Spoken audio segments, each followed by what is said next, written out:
तुमने मेरे पुत्रों के साथ छल किया है। याद रखना, इस अन्याय का दंड तुम्हें अवश्य मिलेगा।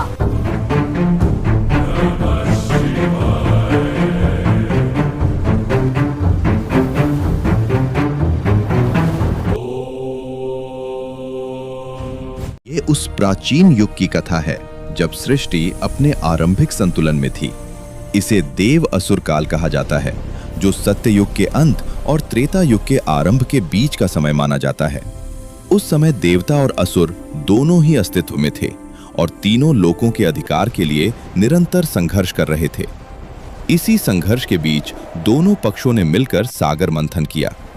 असुरों की तीव्र इच्छा थी कि उन्हें भी अमृत प्राप्त हो, ताकि वे अमर होकर संपूर्ण लोकों पर अधिकार कर सकें। जब क्षीर सागर से अमृत कलश प्रकट हुआ तो संपूर्ण ब्रह्मांड में लोभ और अधिकार की ज्वाला फैल गई। उसी क्षण भगवान विष्णु ने मोहिनी रूप धारण किया और अपनी दिव्य माया से अमृत का वितरण देवताओं को प्रदान कर दिया। ये देखकर असुरों के हृदय में गहरा आक्रोश और अपमान उत्पन्न हुआ। परिणाम स्वरूप देवताओं और असुरों के बीच भयंकर युद्ध छिड़ गया। अमृत प्राप्त होने के कारण देवता अधिक शक्तिशाली सिद्ध हुए और असुर पराजय की ओर बढ़ने लगे। इसी पराजय, अपमान और पीड़ा की अग्नि में एक असुर कुल की स्त्री के मन में यह विचार जन्म लेने लगा कि अब अपने वंश के भविष्य के लिए एक नई दिशा खोजनी होगी। देवताओं, तुमने मेरे पुत्रों के साथ छल किया है। याद रखना, इस अन्याय का दंड तुम्हें अवश्य मिलेगा। मैं असुर लोक की रानी कैकसी तुम देवताओं को झुकने पर विवश कर दूंगी। मैं ऐसा पुत्र जन्म दूंगी जो अकेला ही तीनों लोकों को मेरे चरणों में झुका देगा। प्रभु, असुर रानी केकशी ने प्रण लिया है। वह एक ऐसे पुत्र को जन्म देने वाली है जो तीनों लोकों को झुकाने की शक्ति रखेगा, जो अभी हुआ ही नहीं। उसकी व्यर्थ चिंता क्यों? देवताओं ने अमृत का सेवन किया है, फिर यह भय कैसा? जाइए इंद्रदेव, अपने स्वर्गलोक में प्रस्थान कीजिए। प्रभु, क्या यह सत्य है? हाँ देवी, किंतु कहीं उसका उपाय भी जन्म ले चुका होगा। पुत्रों, इस रक्त की एक एक बूंद का उत्तर देना होगा इन देवताओं को।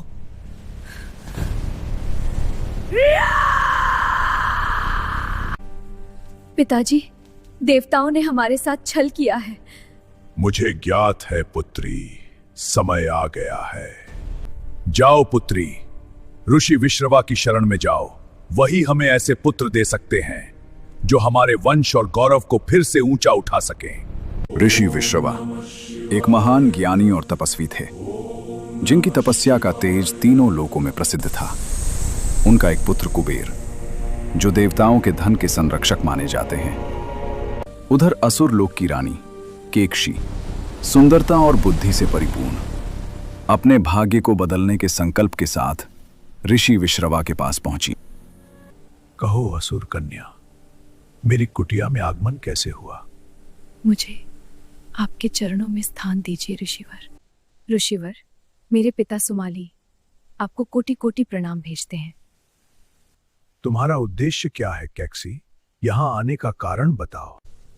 ऋषिवर, मुझे अपनी पत्नी के रूप में स्वीकार करें और मुझे ऐसे पुत्र प्रदान करें जो तीनों लोकों पर राज करें और मेरा प्रण पूर्ण हो सके।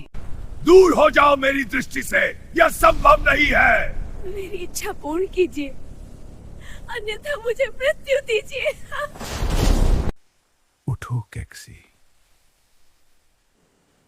तुम्हारी लग्न और आग्रह ने मुझे विवश कर दिया है। मैं तुम्हें 3 पुत्रों का वरदान देता हूं। ये 3 पुत्र ऐसे होंगे जो जगत में शक्ति से परिपूर्ण होंगे और इनका सामना करने में सभी असमर्थ होंगे। ऋषि विश्रवा और कैकेसी के संयोग से 3 महान पुत्रों का जन्म हुआ, कुंभकर्ण, विभीषण और दशानन। कुंभकर्ण अपार शक्ति और विशाल देह का स्वामी। उसकी उपस्थिति ही युद्ध जैसा एहसास कराती थी और हर कदम धरती को कंपा देता था। विभीषण शांत स्वभाव, गहरी बुद्धि और धर्म के मार्ग पर चलने वाला। वो सत्य और न्याय को सर्वोपरि मानता था। दशानन तीव्र बुद्धि, असीम महत्वाकांक्षा और अद्भुत आत्मविश्वास का प्रतीक। उसका मन ज्ञान और शक्ति दोनों को पाने की आग से भरा हुआ था। पुत्र दशानन, देवताओं ने हमारे साथ छल किया था। अब उस अन्याय का प्रतिशोध तुम्हें लेना होगा। माता श्री, इन देवताओं को मैं आपके समक्ष झुकने पर विवश कर दूंगा, अन्यथा मैं आपका पुत्र कहलाने के योग्य नहीं। ओम नमः शिवाय, ओम नमः शिवाय, ओम नमः शिवाय, ओम नमः शिवाय, ओम नमः शिवाय। दशानन, वर मांगो। प्रभु, मेरा प्रणाम स्वीकार करें। मुझे अमर होने का वर दीजिए। यह संभव नहीं दशानन, कुछ और मांगो। प्रभु, मुझे तीनों लोकों पर विजय की शक्ति दीजिए। मुझे अपार बल का वरदान दे। तथास्तु। इंद्र, अब छल से नहीं, बल से सामना होगा। वरदान प्राप्त करते ही दशानन का प्रभाव तीनों लोकों में फैलने लगा। अपने अपार बल और असीम शक्ति के दम पर उसने पृथ्वी लोक, पाताल लोक और अनेक राज्यों में भय का साम्राज्य स्थापित कर दिया। और फिर उसने स्वर्गलोक की ओर रुख किया।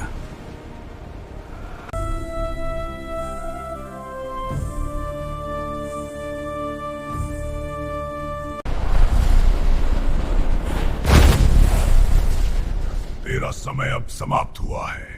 अब इस स्वर्गलोक पर केवल मेरा ही राज होगा। इंद्र, आज से यह स्वर्ग असुरों का होगा। तीनों लोक अब मेरे अधीन हैं। प्रणाम माता, आज से तीनों लोकों पर हमारा राज है। ये क्या अनर्थ कर रहे हो पुत्र? वरदान मात्र से अधिकार प्राप्त नहीं होता, यह समझ लो। समय रहते रुक जाओ। पुत्र, तुम्हारे पिता श्री उचित कहते हैं, देवता अमर है और वरदान सदा नहीं रहता है। मैं तीनों लोक को मुक्त करता हूं। मैं महादेव से अमरता का वरदान प्राप्त करने के बाद ही अन्न जल ग्रहण करूंगा। अपने वचन को लेकर दशानन ने घोर तपस्या प्रारंभ की। वो कठोर साधना में लीन हो गया।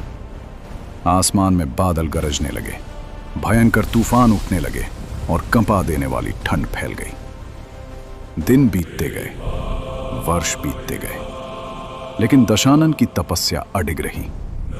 उसकी घोर तपस्या के प्रभाव से धीरे धीरे धरती, आकाश और तीनों लोक डोलने लगे।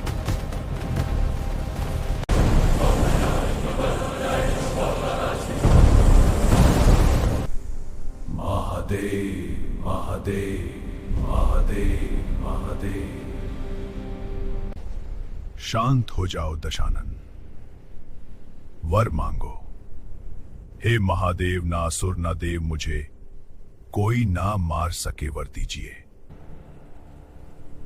ये संसार आज से तुम्हें रावण नाम से जानेगा। रावण, तुम्हारी तपस्या को देखकर मैं तुम्हें लंका प्रदान करता हूं। तथास्तु।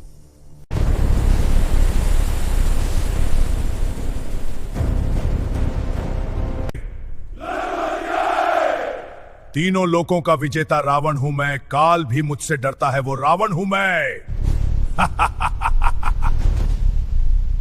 भैया रावण, दो राजकुमार भाइयों ने वन में मेरी नाक काट दी।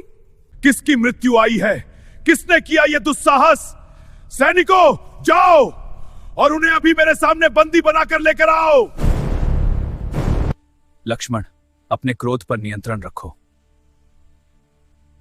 भैया, मेरे सामने कोई भाभी का अपमान करे, मुझे स्वीकार नहीं। भैया, यह तो कोई असुर सेना लगती है।